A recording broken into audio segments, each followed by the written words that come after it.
Erica stood at the edge of the sprawling estate, watching as the sun dipped below the horizon. The grandeur of the mansion and the lush gardens surrounding it were breathtaking. But to her, it felt like a prison. At 22 years old, she had become the wife of Gerald Thompson, a wealthy businessman 3 times her age. It wasn't love that led her to this life, but the relentless pressure from her family and their desperation for wealth. Erica had grown up in a small town where life was simple but far from easy. Her family, once comfortable, had fallen on hard times after her father's business failed and her mother fell ill. Bills piled up and it seemed like they were drowning in debt. Erica's younger siblings needed food, clothes, and education. The future looked bleak, with no prospects of things getting better. One fateful evening, her father came home with a smile, something they hadn't seen in months. "I've found a solution," he announced, his voice filled with hope. Her mother, sitting up weakly in her bed, looked at him with expectation. "What is it?" "Gerald Thompson," he said, his eyes glinting. "He's willing to help us pay off all our debts and ensure that we live comfortably. But there's one condition." Erica's stomach dropped as she looked at her father. She knew Gerald. Everyone in town did. He was a wealthy widower in his late 60s, known for his business empire but also for his cold, distant nature. The man was practically a legend, but not in a good way. "What condition?" Erica asked, though she feared the answer. "He wants to marry you," her father said bluntly. The room fell silent. "Marry me?" Erica whispered, her voice trembling. "He's old enough to be my grandfather." Her father's face softened, but there was a desperation in his eyes. "Erica, please understand. We're drowning in debt. Your mother needs treatment. Your siblings need a future. This is the only way. Gerald has no heirs, no children. He's promised to take care of us. Once he's gone, everything will be yours." Erica's mother, tears welling in her eyes, reached out to her daughter. "I hate this, Erica, but we're out of options." For days, Erica wrestled with the idea.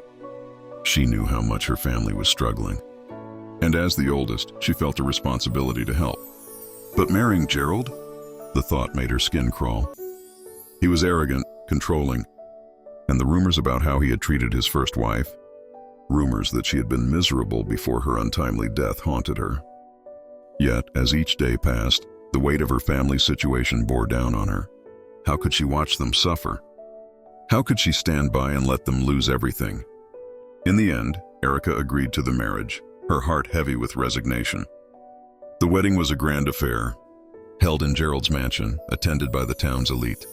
Erica felt like a doll, dressed in an expensive gown, forced to smile through the ceremony as Gerald, with his wrinkled hands, slipped the ring onto her finger. The guests whispered behind their hands.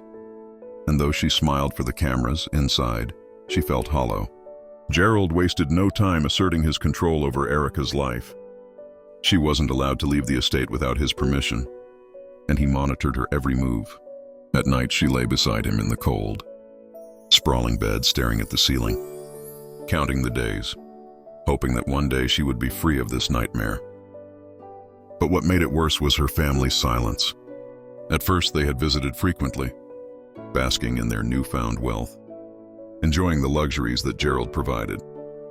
Her siblings were enrolled in the best schools. Her mother received top medical care, and her father walked around with a newfound confidence. They were living a life of comfort, and for a time, they didn't seem to care about the price Erica had paid. Months turned into years, and Erica's spirit slowly eroded. Gerald was cruel and manipulative, and the weight of being his wife grew unbearable. She had hoped that with time, he would soften, but instead, he became more possessive. He used their marriage to control every aspect of her life. He forbade her from pursuing her passions, or even seeing her friends.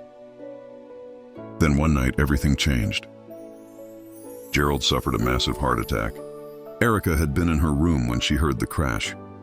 Rushing to the master bedroom, she found him on the floor, gasping for air. She called for help, but in those moments, as she knelt beside him, something in her shifted. She no longer felt fear or guilt. She felt nothing. Gerald survived the heart attack but was left weak and vulnerable. For the first time, Erica held power in their relationship. She was the one making decisions about his care, his estate, and his business. Gerald, too weak to fight her, could only watch as Erica, once a shadow in his life, began to take control.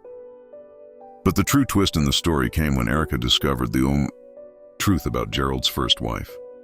In going through his old documents, she found letters that revealed the woman's despair, her pleas for freedom, and Gerald's iron grip on her life. His first wife had been a prisoner, just as Erica had been. But she had left one final plea: for whoever found the letters, don't let him win. The revelation fueled Erica's resolve. She confronted her family, who had grown comfortable in their luxurious lives. They had benefited from her sacrifice, but now they had to face the consequences. "I've made my decision," Erica told them one evening, standing in front of her family, who had gathered at the estate for dinner. Her father looked up, surprised. "What do you mean?" "I'm leaving Gerald," she said firmly. "I can't do this anymore." Her mother gasped. "But Erica, everything we have—" "I don't care about the money anymore," Erica interrupted. "I've lost years of my life to this marriage, and I refuse to lose any more. You've all enjoyed the benefits of Gerald's wealth, but at what cost? My happiness? My freedom? I can't live like this." Her family sat in stunned silence as Erica continued. "I've learned something important these past few years. Money isn't worth losing yourself over. I've been a prisoner in this house, in this life, but no more." As she spoke, her father's face fell. He realized what they had done, how they had pushed her into this life for their own gain. Guilt washed over him, and for the first time in years, he saw the toll their decision had taken on his daughter. "I'm sorry, Erica," he whispered, tears in his eyes. "We never meant for this to happen." But it was too late for apologies. Erica had already made up her mind. She left the mansion that night, leaving behind the wealth, the power, and the misery that had consumed her life for so long. She found a small apartment in the city, far away from the suffocating luxury of Gerald's world. It wasn't easy starting over, but for the first time in years, Erica felt free. Free to live her life, free to pursue her dreams, and free to find happiness on her own terms. Her family, now left without Gerald's support, had to face the consequences of their greed. They had pushed Erica into a life of misery for the sake of money, but in the end, it cost them far more than they had ever imagined. As for Gerald, he passed away not long after Erica left. His fortune, once a source of power and control, became meaningless in his final days, and Erica, far from the chains of her past, built a new life, one filled with hope, independence, and the promise of a brighter future. In the end, she had learned that true wealth wasn't measured in money or material possessions.